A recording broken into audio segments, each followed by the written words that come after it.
Salut à toi, merci encore une fois de plus d'avoir cliqué sur ma vidéo. Si c'est ta première fois de passer par ici, je m'appelle Fabrice Zopop.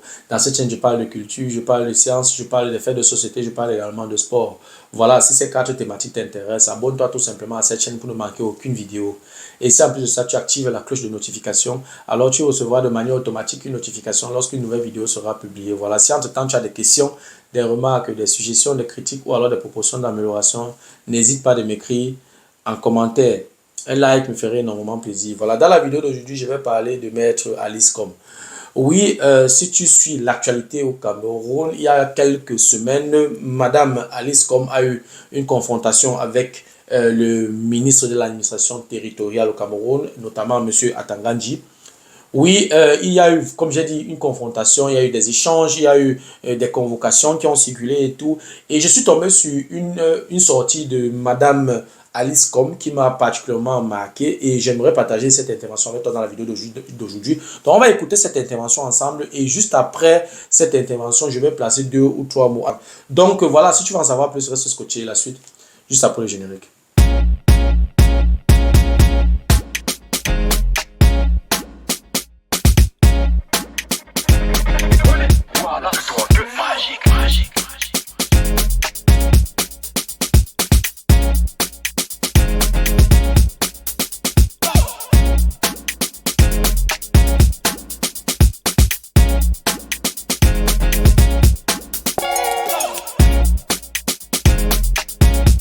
Pourquoi la justice militaire? Pourquoi? Je ne suis pas militaire. La justice militaire... Est-ce que ça vous a fait peur? Peur? Même pas peur un peu. S'ils voulaient me faire peur, ils se sont trompés. On ne me fait pas peur en faisant des grimaces genre singe devant moi. On ne me fait pas peur. On peut me faire rire, c'est vrai. Mais peur, non. Parce que si vous ratez ces gens-là, ils vont vous faire un procès comme vous n'avez jamais vu. Vous ne pouvez pas vous reculer. Parce que la loi a prévu que quelqu'un qui se lève un matin vous met des choses gravissimes sur le dos, des choses qui sont constitutives de délit, sinon de crime. S'il n'arrive pas à rapporter la preuve pour qu'on puisse vous condamner, vous avez là un bâton magique et en or pour lui asséner des coups au terme d'un procès en dénonciation calomnieuse. Il va avoir exactement les peines qui auraient été les vôtres s'il avait pu prouver ce qu'il avait dit. Ils ne savent pas ça. Il y a un retour de manivelle. Je ne voudrais pas que le moment venu, M. Atangandji fuit la justice. Parce qu'il aura ses convocations. Je vous tiendrai au courant. Vous verrez s'il est courageux ou s'il n'est pas. Donc le REDAC annonce qu'on pourrait assister à une plainte contre le ministre de l'administration territoriale. Oui, et il y en aura d'autres ici. Parce que je l'accuse d'être à l'origine de ça, puisqu'on reprend in extenso ce qu'il a déclenché dans ses arrêtés. Oui, donc, il viendra donc expliquer. Oui. Donc une plainte également est en gestation contre l'Observatoire du développement sociétal. Il y en aura une. Mais avant de m'occuper de ce menu fretin-là, je vais d'abord m'occuper de ses commanditaires. Il ne fait pas ça tout seul. C'est un monsieur dont j'ai un petit peu quelques informations sur ce qu'il a toujours fait. C'est un indique à la solde de ceux qui manipulent les indiques. Sachant que les discours du chef de l'État n'engagent que ceux qui les écoutent, je n'écoute plus. Je ne veux pas être engagé. Est-ce que c'est pas trop dur de le dire, maître? Trop dur? Ouais. Vous savez ce que j'ai enduré pendant 40 ans que j'écoute ça? Dites-nous. 43 ans? Dites-nous. Quelque chose de très dur. Caillou. Vous avez de la peine à regarder, à écouter au chef de l'État? Je n'ai plus le temps. Comment? Pour lui? Mais non, je ne l'écoute plus puisque je l'ai... Écoutez, quand vous avez quelqu'un qui vous a menti une fois, 2 fois, 3 fois, vous continuez à l'écouter, c'est votre faute. Ça veut dire que vous êtes masochiste. Vous aimez la douleur. Vous allez là où on peut vous apporter la douleur. Moi, je ne suis pas masochiste. S'il continue à croire à quelqu'un qui ment depuis 43 ans, qui les a mis dans la situation qui est la nôtre, où même les évêques, l'église catholique, son église d'origine, où il a été souvent, qui ont baptisé ses enfants, qui ont béni son mariage, d'où sort son propre papa, s'il ne peut pas les écouter. Quand un évêque, homme de Dieu, ambassadeur de Dieu sur terre, vous dit, je préfère un diable, mais je n'en peux plus Vous voulez que moi je vous dise quoi de plus? Mais justement, L'Église en a marre de M. Biya et de ses promesses. L'Église en a marre de voir ses ouailles souffrir sans que personne les écoute. La preuve, le discours du président. Vous avez entendu parler de nos malheurs? Non. non, pas du tout. Il nous a dit, remettez-moi là, et c'est trop sucré à la graisse, c'est bon. Qu'on le laisse continuer à jouir de nos biens, à nous priver de tout, à ne punir personne, dès lors que ces personnes ne font rien contre lui, mais contre nous, il les maintient en place. C'est le cas de M. Atangandji. M. Atangandji vient ici, la fraude électorale, il la met sur l'écran, à la télé, en Mondovision. Il est allé acheter 2 ou 3 manœuvres là-bas, en France ou en Belgique. Ils sont blancs. Des Il leur a dit, agriculteurs. vous êtes des observateurs. Pardon? Des agriculteurs. Je ne sais pas, ils sont manœuvres même de l'agriculture, mais ils peuvent, ça n'empêche pas. Venir dire, voilà les observateurs, et il fait payer avec notre argent. C'est quelqu'un qui se fout de nous. Et là, je lui dis, tu ne vas plus te foutre de moi, pas moi. Je ne Le te tableau fais... que vous faites est un tableau totalement sombre. Mais non, mais il est sombre. Eh bien, l'avenir C'est également. pas moi qui fais le tableau et sombre. l'avenir également est sombre si on continue de faire confiance à M. Biya, c'est ça? Mais évidemment, enfin, vous ne pouvez pas tirer ce genre de conclusion vous-même.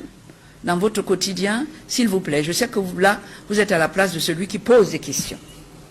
Mais c'est tellement visible. La réponse est tellement évidente. Moi, il a fallu 43 ans pour que je dise, cette fois-ci, je ne mâcherai pas mes mots. Je vais appeler un chat un chat. Je ne suis pas quelqu'un qui va contourner pour dire, ah oui, Atangandji, non. Atangandji ne s'est pas mis là tout seul. Il n'a pas été sanctionné quand il nous a apporté des faux observateurs.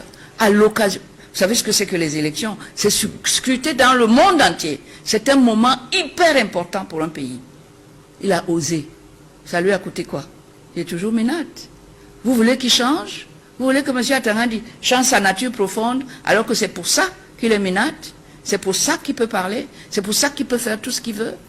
Et la personne qu'il a nommée là, parce que c'est lui qui l'a nommé là pour nous mater, pour que lui soit tranquille là-bas. Vous avez vu ce qu'on a fait au président, au professeur Kamto? Oui. Quand il a osé montrer qu'il peut même battre le président dans une élection. On avait fait déjà la même chose à Frondi. C'est le même processus tout le temps. Vous voulez qu'ils disent quoi? Le tenir en Mais compte, se une chose est surveiller, certaine, et je dois vous le dire, Maître Kenye, qui est l'avocat du MRC, ne s'est pas présenté à moi dans cette affaire pour me défendre, sans que je l'ai invité, s'il n'avait pas l'aval du professeur Kamto. Donc, si M. Biya est le prochain président, je ne serai pas son obligé. Je sais ce qui m'attend. Je ne pourrais pas supporter. Je ne pourrais pas supporter une dose. Vous savez, même dans les médicaments pour vous guérir, hein, on met là-dedans ne pas dépasser la dose prescrite. Je connais la dose prescrite. Je l'ai déjà avalée. Si je dépasse, c'est ma mort. Je suis pas loin de la mort, je sais. J'ai 80 ans le 14 janvier. Mais ce n'est pas parce que j'aurais pris la dose à ne pas dépasser, parce que j'ai lu ça. On ne dépasse pas la dose prescrite, parce que le médicament qui est là pour vous soigner va finir par être le couteau qui va vous égorger. Bien, si vous acceptez de rester, je prierai pour vous dans les médias internationaux, là où je serai, mais c'est tout ce que je pourrais faire pour vous. Venons-en justement à la fraude, Maître Alinscom. La fraude Et qui caractérise les élections sous le renouveau, oui. Est-ce que le fait de mettre un candidat face à une machine de fraude avérée, huilée, qui fonctionne depuis 43 ans, vous allez changer quelque chose sur le résultat? Même si c'est un. Au contraire, vous allez faciliter la tâche du fraudeur. Parce que cette personne-là, on va bien regarder et la nuit, on va aller lui proposer 10 milliards. Donc c'est dit que Maître Alinstom... Non, je dis seulement, je regarde, que ça ne suffit pas. Si on lui donne 10 milliards, on lui dit donc, tu cherches quoi? Allez, prends et va-t'en. Donc pour vous, la solution, ce n'est pas la coalition? Pas du tout. C'est quoi la solution? Voilà, on a écouté son avis par rapport au conflit qu'elle a avec le ministre de l'administration territoriale, notamment M. Atangandji. Et elle a raison du début jusqu'à la fin. Vraiment, ne pas le reconnaître, c'est faire preuve de mauvaise foi ou bien être myope. Les choses sont claires. Dans sa sortie, elle dénonce l'impartialité de la justice au Cameroun.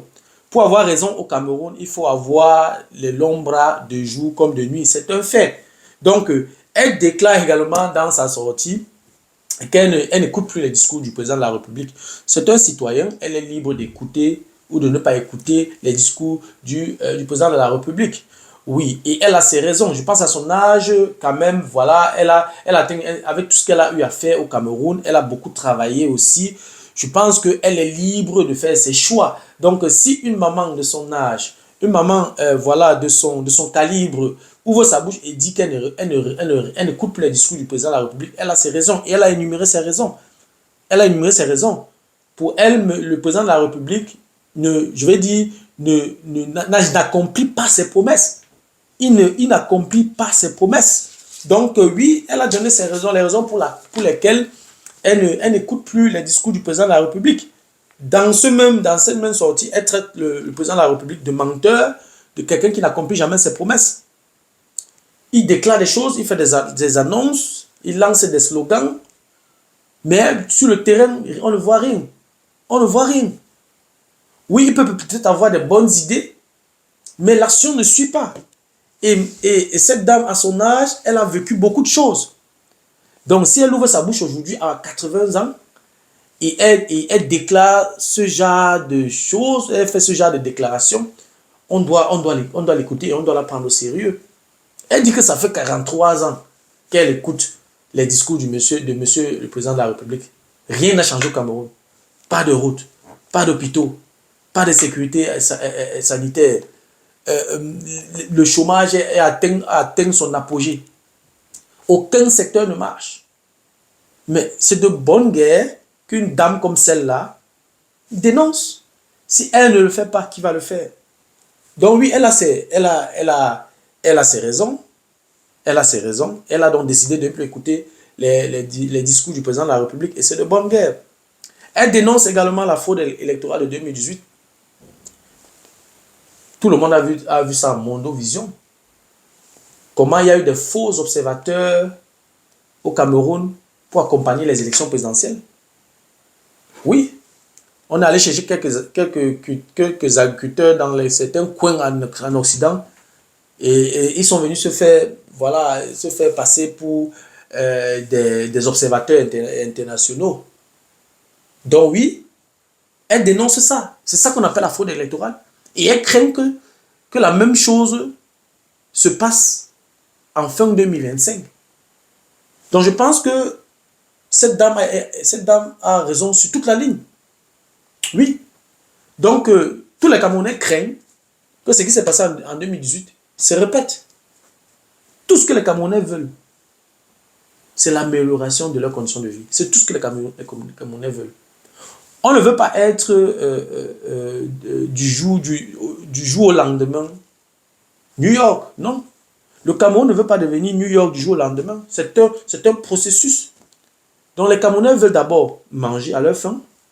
Les Camerounais veulent avoir de l'eau, de l'électricité. Les Camerounais veulent moins de bruit à cause des bars et des cris des églises réveillées.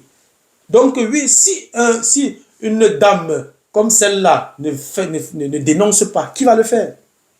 Qui va le faire? Et à son âge, on n'a plus peur de mourir. Je pense que si un individu à 80 ans a peur de mourir, il y a quelque chose qui n'a pas marché. Il y a quelque chose qui n'a pas marché. L'espérance de vie au Cameroun, c'est 55 ans, je crois bien, ou 55 ou 60 ans, un truc de ce genre, pas plus. Donc si la nature t'a permis de rester sur la terre jusqu'à 80 ans, c'est une grâce. C'est une bénédiction ancestrale. Donc je vais dire, tu attends ta mort avec joie. Il faut aller dans les morgues, ouvrir les cercueils, ce sont des jeunes. Les bensikineurs qui font les accidents, les taximens qui font les accidents, les jeunes qui bagarrent, deux personnes qui se poignardent à cause d'un morceau de pain, les chargeurs dans les gares routières qui se bagarrent tous les jours, tous ce sont des jeunes qui meurent. Mais on a des vieillards de 90 ans, de 85 ans, qui sont assis dans des bureaux. Leurs enfants partent en retraite avant eux. Ça n'a pas de sens. Donc oui, à son âge, on n'a plus peur de dire ce qu'on pense. Oui, puisqu'elle ne devrait plus avoir peur de la mort. Oui. Donc je trouve que c'est de bonne guerre qu'elle s'exprime de la sorte. C'est vrai que sur certaines thématiques, nous avons des divergences. Je ne partage pas certains de ses points de vue. Mais cette dame, elle va entrer dans l'histoire. Oui. Parce que, vraiment, on compte des parents comme ça, des grands-parents comme ça, comme cette dame. Parce que pour moi, elle a l'âge de ma grand-mère. Oui, elle a l'âge de ma grand-mère. Donc, on compte des dames comme ça qui ont eu le courage de dire ce qu'elle pense avant de mourir. Donc, si elle meurt aujourd'hui, elle entre, n'est-ce pas, dans l'histoire. Oui. Elle a, la jeunesse camerounaise va retenir qu'un jour, avant sa mort, elle a dénoncé ce qui ne marche pas. Et surtout qu'elle a toujours été beaucoup plus dans les combats de la société civile. Donc, je vais dire, c'est une brave dame. Bien qu'il y a plusieurs projets, plusieurs points divergents avec elle, mais c'est une brave dame. Donc, il faudrait vraiment que le gouvernement camerounais s'occupe de ce qui est important au lieu de mettre les bâtons dans les roues d'une maman qui a bossé, qui a fait ses classes, qui est déjà dans ses derniers jours. Il faut la laisser tranquille.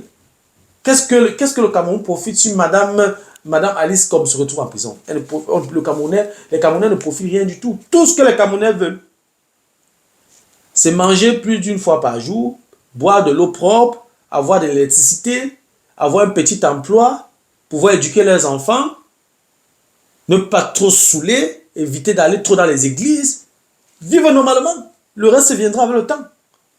Oui. Donc, et parlant de coalition, de l'opposition, je veux dire, j'ai déjà entendu ça dans plusieurs débats où certains politiciens proposent que l'opposition fasse une coalition. Ce n'est pas possible. Que quelqu'un me dise dans quel pays au monde il y a eu coalition de l'opposition en un parti unique. Ce n'est pas possible. Il y a beaucoup, il y a beaucoup de plaisantins, il y a beaucoup d'amuseurs publics, il y a plusieurs espions qui ne sont pas vraiment là et qui ne veulent pas devenir président de la République. Donc, ils vont venir, ils vont venir fausser le jeu. Donc, je veux dire, il faut faire extrêmement attention. Il faut savoir avec qui on coalise. Il faut savoir avec qui on coalise. Donc, je pense que c'est un faux débat de dire qu'il faudrait que l'opposition fasse une coalition pour avoir un parti unique. Non, ça n'a pas de sens. Ça n'a pas de sens. Donc, je suis contre cette proposition-là, ou alors je suis contre cette coalition, ou alors ce parti unique de l'opposition. Non, je suis contre ça. Donc, chaque parti observe la scène politique, regarde le parti, qui a la même idéologie, ou alors qui a les mêmes valeurs que lui, un parti, et puis ils se mettent ensemble. Un peu comme en 2018, on a vu, par exemple, M. Akeremouna, qui a rejoint le MRC. On a vu plusieurs politiciens. On a vu les Penda Ekoka, paix à son âme, qui a rejoint à la dernière minute le MRC. Je veux dire, on peut faire la coalition, mais il faut faire extrêmement attention. Pas la coalition de toute l'opposition, mais des partis qui ont les mêmes idéologies, qui ont les mêmes valeurs, ou alors qui ont quelques valeurs en commun, peuvent se mettre ensemble et s'entendre sur les clauses, sur les modalités avant de se mettre ensemble. Parce que généralement, d'après ma petite connaissance, quand 2 ou 3 partis se mettent ensemble pour faire une coalition, ils s'entendent déjà même sur la répartition des postes au niveau du gouvernement. Parce que oui, si on se met en 3 pour gagner les élections, il faudrait également pour gérer le Cameroun, on doit pouvoir aussi se mettre à 3. Donc si moi je prends la présidence, toi tu prends le premier ministère, l'autre prend le ministère de la Défense, ou alors l'autre prend le ministère des Finances, et voilà comment ça se passe. Donc, ils doivent se mettre d'accord, ils doivent se mettre ensemble. Un exemple, je vois par exemple le parti de M. Maurice Kamto faire une coalition avec le parti de M. Cabral Libi et peut-être avec le parti de M. Matomba du PURS. Ils se mettent ensemble à 3 et puis ils s'entendent. Ou bien avec l'UPC. Ça fait 4 partis qui peuvent... Quand je vois les 4 partis, ils ont quelques valeurs en commun. Donc, si ces 4 partis se mettent ensemble... ils fixent les modalités de leur coalition et puis décident donc ensemble, toi tu seras président, toi tu seras premier ministre, toi tu seras ceci, toi tu seras ceci, pour que tous les 4 partis vraiment se sentent aussi récompensés Parce que oui, si je viens coaliser et puis à la fin notre coalition gagne, normalement, moi, en tant que leader de mon parti politique, j'ai droit à une récompense. Donc oui, dans ce sens, je suis d'accord, on peut coaliser. Mais cette histoire de faire toute l'opposition, faire une coalition pour que pour que ça devienne un parti unique, je dis non.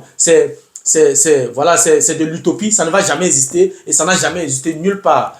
Donc que les Camerounais arrêtent de gesticuler sur les plateaux de télévision en racontant des conneries, comme quoi il faudrait que tous les partis de l'opposition coalisent pour former un parti unique. Ça n'existe pas et ça n'a jamais existé nulle part. Voilà, c'est tout pour la vidéo d'aujourd'hui. J'espère que la vidéo t'a plu.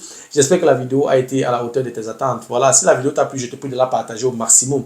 Et si, n'est-ce pas, tu aimerais regarder de temps en temps ce genre de vidéos, ou alors si les contenus de cette chaîne t'intéressent, abonne-toi tout simplement à cette chaîne pour ne manquer aucune vidéo. Et si en plus de ça, tu actives la cloche de notification, alors tu recevras de manière automatique une notification lorsqu'une nouvelle vidéo sera publiée. Voilà, si entre-temps tu as des questions, des remarques, des suggestions, des critiques ou alors des propositions d'amélioration, n'hésite pas de m'écrire en commentaire.